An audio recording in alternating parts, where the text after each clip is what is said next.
Box office దగ్గర overall గా extended 4 days weekend complete అయ్యే టైంకి తెలుగు రాష్ట్రాలలో 78.30 కోట్ల రేంజ్ లో గ్రాస్ ను, వరల్డ్ వైడ్ గా 105.4 కోట్ల రేంజ్ లో గ్రాస్ మార్క్ ను సొంతం చేసుకుని బ్రేక్ ఈవెన్ టార్గెట్ లో 51% వరకు రికవరీని దక్కించుకున్న పవర్ స్టార్ పవన్ కళ్యాణ్ నటించిన Harihara Veeramallu cinema working days లోకి అడుగు పెట్టగా 5వ రోజు వర్కింగ్ డే లో అనుకున్న దానికన్నా కొంచెం ఎక్కువగానే డ్రాప్స్ ను సొంతం చేసుకుంది. రీ ఎడిటెడ్ వర్షన్ ను థియేటర్ లో ప్రదర్శించినా కానీ ఆ వర్షన్ బెటర్ టాక్ ను సొంతం చేసుకున్నా కానీ ఆడియన్స్ లో నెగటివ్ రెస్పాన్స్ ఓ రేంజ్ లో చొచ్చుకుపోవడంతో దాన్ని పక్కకు పెట్టి కొత్త వర్షన్ రెస్పాన్స్ డీసెంట్ గా ఉన్నా కానీ థియేటర్స్ లో చూడడానికి పెద్దగా ఆసక్తిని చూపించడం లేదు ఆడియన్స్. అదే ఇప్పుడు బాక్సాఫీస్ దగ్గర సినిమా మీద గట్టి ఇంపాక్ట్ ని చూపించగా తెలుగు రాష్ట్రాల్లో మొత్తం మీద సినిమా ఇప్పుడు 5వ రోజున అటు ఇటుగా 3 కోట్ల రేంజ్ లోనే గ్రాస్ మార్క్ ను అందుకునే అవకాశం కనిపిస్తూ ఉంది. ఫైనల్ ఆఫ్లైన్ టికెట్ సేల్స్ లెక్కలను బట్టి కలెక్షన్స్ కొంచెం అటు ఇటుగా ఉండవచ్చు. ఇక వరల్డ్ వైడ్ గా బాక్సాఫీస్ దగ్గర సినిమా 3.6 కోట్ల నుండి 3.8 కోట్ల రేంజ్ లో గ్రాస్ అందుకునే అవకాశం ఉండగా ఫైనల్ లెక్కలు కనుక కొంచెం బెటర్ గా ఉంటే 4 కోట్ల లోపు గ్రాస్ ను సినిమా అందుకునే ఛాన్సెస్ కొద్ది వరకు ఉన్నాయని చెప్పవచ్చు.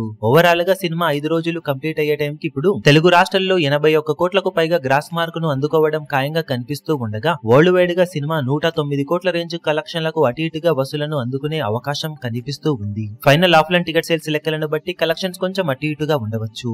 ఓవరాల్ గా సినిమా ఇంకా స్ట్రాంగ్ హోల్డ్ ను చూపించాల్సిన అవసరం ఎంతైనా ఉండగా ఈ వీకెండ్ లో కింగ్డమ్ మూవీ రిలీజ్ అవుతూ ఉండటంతో ఆ ఇంపాక్ట్ కూడా ఇప్పుడు ఈ సినిమా మీద పడడం ఖాయంగా కనిపిస్తూ ఉంది. ఇక టోటల్ గా 5 రోజులకు గాను సినిమా సాధించే అఫీషియల్ కలెక్షన్ వివరాలు ఏ విధంగా ఉంటాయో చూడాలి.